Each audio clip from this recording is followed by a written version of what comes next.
wabarakatuh. Perkenalkan, saya Afria Ulfa Saragi dengan NIM 0704203020 semester 6. Adapun tujuan dari pembuatan video ini adalah untuk memenuhi ujian akhir semester mata kuliah mikrobiologi yang diampu oleh Ibu Rizky Amelia Nasution.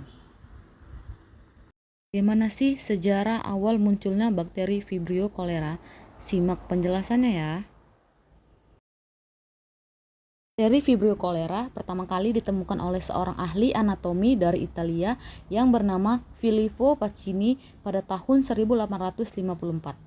Penemuannya mengungkapkan tentang bakteri Vibrio cholera, penyebab utama yang menjadi penyakit kolera. Namun, teori dari Filippo Pacini ini diabaikan oleh komunitas ilmiah karena pada masa tersebut masih berkembang teori tentang penyakit kolera yang disebabkan oleh racun. Pada tahun 1884, Robert Hooke melaporkan hasil penelitiannya tentang bakteri Vibrio cholera sebagai penyebab penyakit kolera dan dikenal secara luas oleh seluruh kalangan masyarakat. Klasifikasi Vibrio cholera terdiri kingdom Bacteria, filum Protobacteria, ordo Vibrionales, kelas Gamma Proteobacteria, family Vibrioneaceae, genus Vibrio, dan spesies Vibrio cholera. Vibrio cholera dikelompokkan menjadi dua tipe, yaitu serotip dan biotip. Pada tipe serotip, bakteri Vibrio memiliki kemampuan mengaglutinasi antiseria polyvalent O.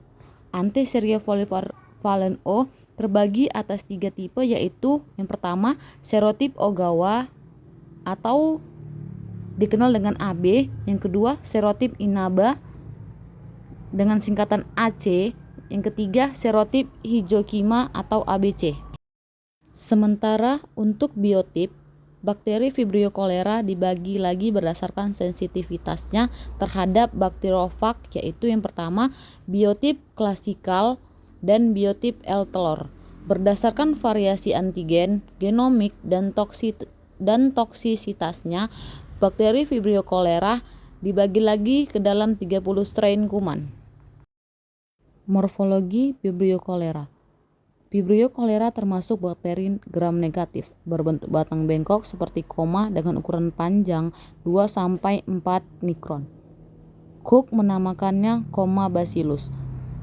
Bakteri Vibrio cholera bisa menjadi batang yang lurus mirip dengan bakteri enterik gram negatif bila diinkubasi diperpanjang. Bakteri Vibrio cholera memiliki satu buah flagela halus pada ujungnya atau monotrik yang menyebabkan bakteri ini bergerak sangat aktif.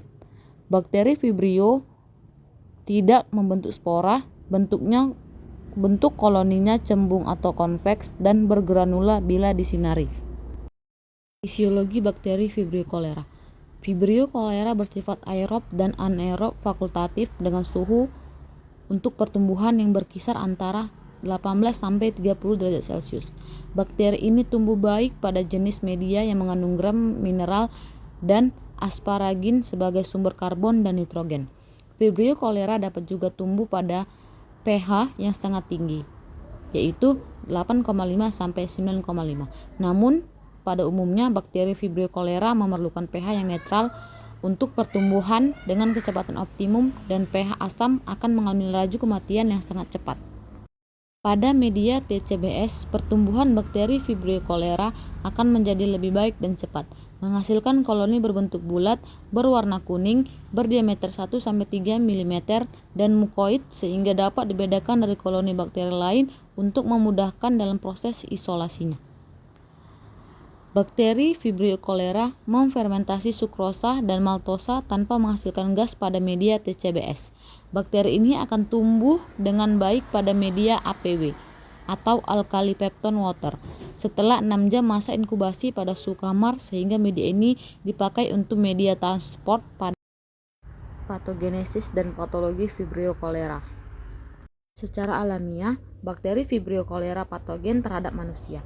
Bakteri ini sangat sensitif dengan asam karena bakteri ini tidak tahan asam dan panas.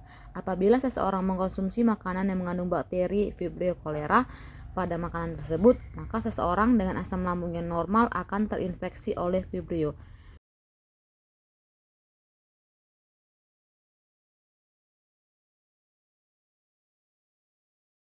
Sebagian besar infeksi disebabkan oleh Vibrio cholera simpotamik atau diare ringan pada pasien. Gejala akan timbul 1-4 hari masa inkubasi terlampaui. Munculnya diare encer yang berlimpah tanpa didahului oleh rasa mulas dan tanpa adanya tenesmus merupakan gejala paling khas timbul bila terinfeksi oleh bakteri Vibrio cholera. Penyebaran penyakit kolera dapat melalui penularan langsung atau karier, kontaminasi melalui makanan dan minuman yang mengandung bakteri Vibrio cholera.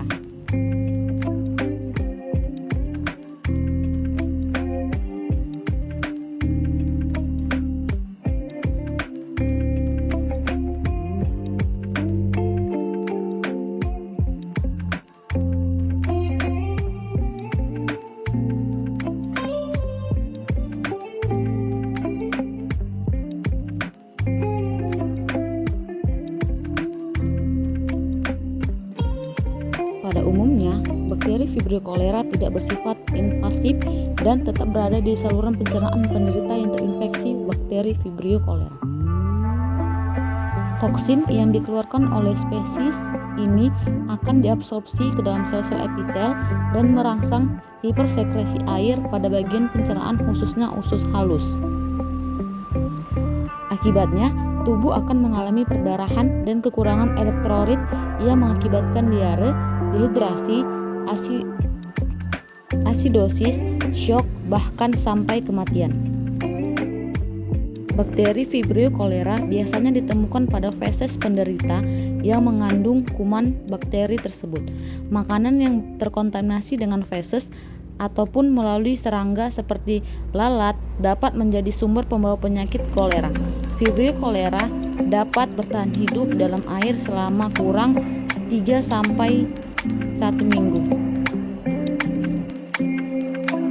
Penanganan infeksi diare yang sudah berkelanjutan dapat mengunjungi dokter ataupun mengkonsumsi obat-obat tertentu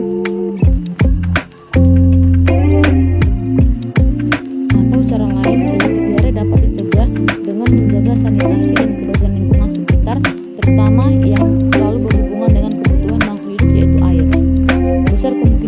Besar kemungkinan bakteri patogen tertular melalui air yang tercemar mikroba Vibrio cholera.